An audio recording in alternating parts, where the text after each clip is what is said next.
महाराष्ट्राला नेमकं काय मिळालं याची एक्सपोज करत देवेंद्र फडणवीस यांनी प्रतिक्रिया दिलेली आहे। ती नेमकी ट्विट काय ते आता आपण ग्राफिक्सच्या माध्यमातून पाहणार आहोत। देवेंद्र फडणवीस यांनी या संदर्भात प्रतिक्रिया दिलेली आहे।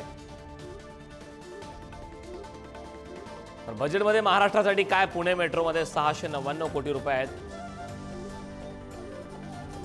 MUTP मध्ये 511 कोटी रुपये असणार आहेत। बजेटमध्ये महाराष्ट्रासाठी काय आपण पाहतो MMR आणि हरित प्रवासी सुविधा 792 कोटी रुपये। Mumbai Ahmedabad high speed railway 4000 कोटी रुपये त्या ठिकाणी आता मिळणार आहेत। सर्वसमावेशक विकासासाठी इकॉनॉमी क्लस्टर असणार आहे ज्यामध्ये 1094 कोटी रुपये। महाराष्ट्र ग्रामीण जोड सुधार प्रकल्प 683 कोटी रुपये। महाराष्ट्र ॲग्री बिझनेस नेटवर्क यासाठी 596 कोटी रुपये। नागनदी सुधार प्रकल्प 295 कोटी रुपये। मुळा मुठा नदी संवर्धन 229 कोटी रुपये। ऊर्जा कार्यक्षम उपसा सिंचन प्रकल्प 186 कोटी रुपये।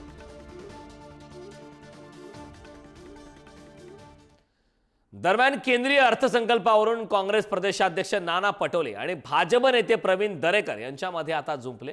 पाहूयात। 140 कोटी लोकसंख्येच्या देशामध्ये 4.5 कोटी लोकांच्या साठीच टॅक्स फ्री केला, पण त्यालाही GST मधून त्यांच्याकडून पैसे वसूल केले जाणार। महागाई कमी करण्याच्या बाबतची कुठे भूमिका मांडलेली नाही। एकीकडे टॅक्स कमी करायचा नोकरदारांचा आणि एकीकडे पण आपण पाहिलं असेल की जवळपास 16.5 लाख कोटीचं कर्ज काही मूठभर उद्योगपत्यांचंही माफ केलेलं आहे या बजेटमध्ये। एकीकडे एखादं गाजर कर्मचाऱ्याला दाखवलं गेलं आणि GSTच्या माध्यमातून त्यांच्याकडून पैसे वसूल केले जाणार आहे। त्यामुळे या बजेटला आपण पाहिलं तर हा हेराफेरीचा बजेट आहे। मला वाटतं पहिला नाना पटोलेंनी अर्थसंकल्प वाचला का, समजून घेतला का? टिपिकल विरोधी पक्षाच्या भूमिकेमध्ये वेग स्टेटमेंट द्यायला त्या ठिकाणी कुठल्याही प्रकारचं अक्कल लागत नाहीये। त्याच्यामुळे ते विरोधी पक्ष म्हणून दिलेली त्यांची स्टेटमेंट आहे। नाना पटोलेंबरोबर बजेटवर कधी चर्चा करायची आमची तयारी आहे। आता जी बजेटमध्ये प्रोव्हिजन झालेली आहे त्या बजेटच्या प्रोव्हिजनचा पुरेपूर वापर येणाऱ्या नजीकच्या वर्षभरामध्ये त्या ठिकाणी त्या विषयानं गती घेतलेली आपल्याला दिसेल।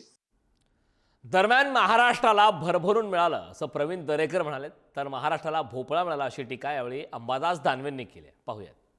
महाराष्ट्र हे मोठ्या प्रमाणावर विकसित होणारं राज्य आहे। बिहारला त्या ठिकाणी पर्टिक्युलर बॅकअपची गरज होती। अजूनही त्या ठिकाणी बजेटचं स्टेट वाईज बायफर्गेशन आपल्या हातात आलेलं नाही आणि ते आल्यानंतर महाराष्ट्राला पण भरभरून बजेटचा वाटा आल्याचा आपल्याला दिसेल। ती तपशीलवार माहिती पुन्हा एकदा आपल्या समोर निश्चितपणे ठेवू। महाराष्ट्राच्या वाट्याला भोपळा आलेला आहे। खरं तर देशातल्या विशेषतः बिहार राज्याने आंध्र प्रदेशनी ज्या पद्धतीनं केंद्र सरकारच्या छातीवर बसून आपल्या राज्यासाठी ज्या पद्धतीनं वेगवेगळे विकासाचे प्रकल्प घेऊन गेलेले आहे, महाराष्ट्राचं हे सरकारमधले मुख्यमंत्री गद्दारी करून झालेले 2 उपमुख्यमंत्री या लोकांनी खरं तर पळीभर पाण्यामध्ये,